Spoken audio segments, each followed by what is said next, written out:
Hey everyone, welcome to my Blender tutorial series. Today I'll be showing you all the ways you can navigate in Blender. So when you open up Blender, you'll see this window, you'll just left click out of that. So there's a couple ways you can navigate in Blender, a couple interfaces.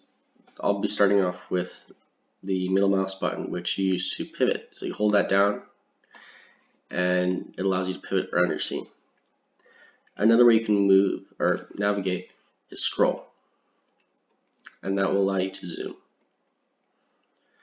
Third way I use quite often is the pan tool. So you'll want to hold shift, and while holding shift, hold the middle mouse button and you can pan around your scene.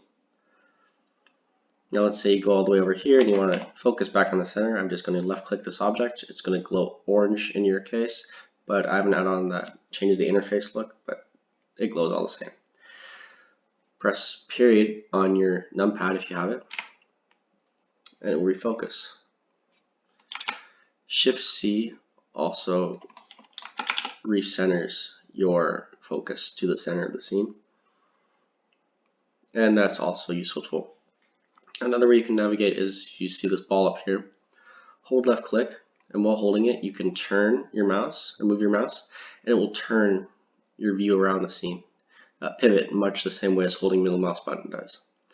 Or you can get a perspective on just one axis of your object, and this is helpful in just editing an object on one axis.